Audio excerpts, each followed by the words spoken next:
BBC дүрбүсүндө подкастын угуп жатасыз. Аны мен Венера Осмокеева алып барам. 1-октябрь карлардын эл аралык күнү. Бул датаны утурлай Бишкектеги Үмүт карлар үйүнө барып, улгайган адамдардын абалынан кабар алдык. Аталган жайда 200дөн ашуун кары күн кечирет. Арасында майыптыгы барлары дагы бар.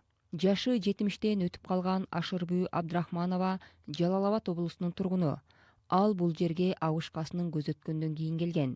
Алгач Бишкекке бир тууган иниси меникине жаша деп алып келген. Бирок анда көпкө кармалган эмес. Айтымында бир тууганы 2 кабат үйдө бардар жашачу. Бирок ошол заңгарган турак жай Ашырбүү апага тардай сезилчү. Бул жерде эми кааласаң жатасың, кааласаң турасың, кааласаң уктайсың. Бир тууганың менен болгондо эле бирөөдүкү да эркек менен аял кичине эми казан аяк какышат, бирдеке деп үндөрүн бийик көтөрүп сүйлөп койсо кичине кызыктай болосуң. Балдарын кагып силкип койсо дагы кызыктай болосуң, деди ал. Биз баарлашкан ата-апалардын дээрлик баардыгы бала бакырасына, бир туугандарына чаң жугузбай, карлар үйүнө өз каалоосу менен келгенин, алардын мындай чечимдерине жакындары каршы болгонун айтып жатты.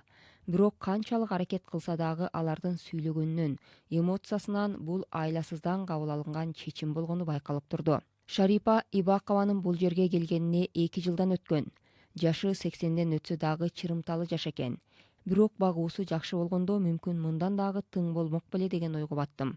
Убагында ал жакшы кызматтарда иштеп, 2 баласын жалгыз чоңойткон. Алдан уштан кеткенден кийин бул жерде бир уулум бар, ошол сүйлөшүп, анан бул жерге сүйлөштүм, бияка келдим. Мен жашап атам, мына көрдүңөрбү, вот так турмушка жараша бар деп байланышты болот. Эмне кылам обида кылып? Ничего, нормально, тамак беришет, тазалашат, кир жуушат, обстановка жакшы, деди Шарипа Ибакова. Бишкек мэриясына караган калаадагы жападан жалгыз Үмүт карлар үйүндө 200дөн ашуун киши жашайт. Жетекчисинин айтымында алардын 50-60% кыргыз улутундагылар. Кээ бирөө кокуй мени көрбөсүн деп бияка келерин келип алат да, анан кийин баягы карлар үйүнө түшүп калыптыр деп эл көрсө эмне дейт деп. Бияка келгенден намызданбайт, ошол бирөө көргөндөн намызданат да. Анан кийин тиги көрөт, бул көрөт дегендеми да. Кээ бирөө балам көрүп коет, анан минтип коет деп ушинтип катышат. Поэтому не все готовы ачык.